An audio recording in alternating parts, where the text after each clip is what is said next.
Question number 306, Dr. Shivaji Badappa Kalge.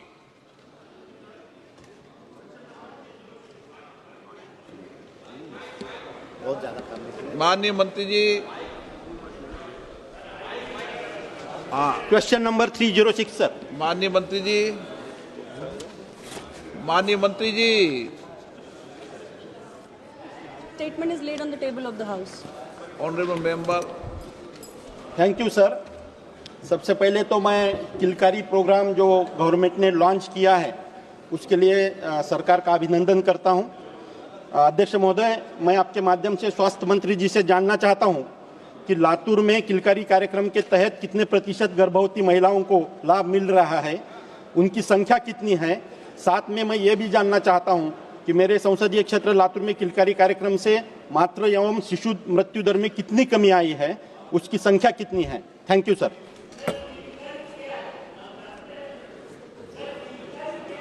अध्यक्ष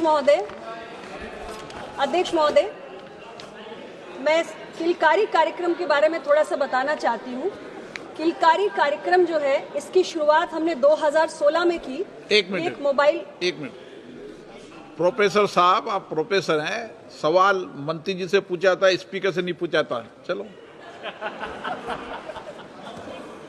अध्यक्ष महोदय, please listen to me, hear me out, I am telling you. Kilkari कार्यक्रम digital India initiative के अंतर्गत एक मोबाइल बेस्ड सर्विस है जिसमें हम जो हमारी एक्सपेक्टेंट मदर्स हैं उनको free of cost weekly 72 audio messages भेजते हैं to enhance their awareness and the awareness of their family members about good care during pregnancy and also healthy practices for the newborn.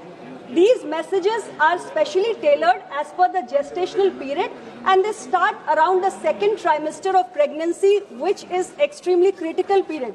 Sir, इस किलकारी programme के अंतर्गत अभी जो 27 राज्यों में चलाया जा रहा है, 13 लैंग्वेजेस में चलाया जा रहा है।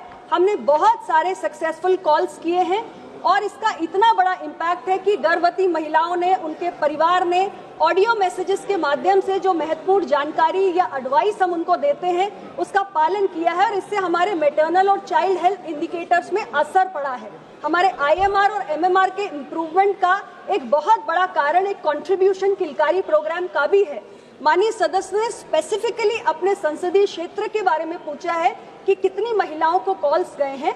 मेरे पास अभी वो रेडी डेटा इनके संसदीय क्षेत्र का नहीं है, लेकिन मैं आपको इसमें भिजवा दूंगी। Honourable supplementary. मैडम, मैं और पूछना चाहता हूं कि कोई भी सरकारी प्रोग्राम अगर आप लॉन्च करते हो तो उसके लिए सही इंफ्रास्ट्रक्चर नीचे रहना, मौजूद रहना जरूरी है। हमारे चुनाव क्षेत्र में जहां पर पिछले 10 साल से सिविल हॉस्पिटल की कमी है, प्राथमिक आरोग्य केंद्रों की कमी है, MPWs की कमी है और ANM की कमी है। ऐसी परिस्थिति में प्रोग्राम, कोई भी प्रोग्राम सरकारी उस एरिया में अच्छी तरह से चलाना मुश्किल है। ऐसी परिस्थिति में क्या आप सेंट्रल गवर्नमेंट की तरफ से स्टेट गवर्नमेंट को ये सब चीज़ों में इम्प्रूवमेंट करने के लिए आदेशित करेगी? Thank you. अध्यक्ष जी, यदि स्पेसिफिकली किलकारी के संदर्भ में सांसद जी कह रहे हैं तो मैं इतना ही कहूंगी कि किलकारी, जैसा कि मैंने पहले भी कहा, IVR ऑडियो मैसेजेस हैं, interactive voice recording audio messages हैं और एक्चुअली में इन मैसेजेस के कारण जो आशा का काम है वो काफी कम हुआ है क्योंकि अब फिजिकली उनको कांटेक्ट नहीं करना पड़ता है, फोन के माध्यम से ही जानकारी चली जाती है।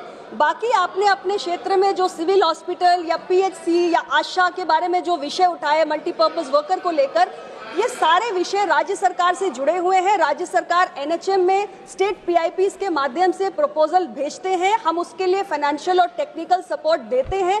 तो आपके राज्य में कोई भी कमी है, आप स्टेट के PIP में प्रोग्राम इम्प्लीमेंटेशन प्लान में प्रस्ताव भिजवाइए, सेंटर को इसमें कोई समस्या नहीं है।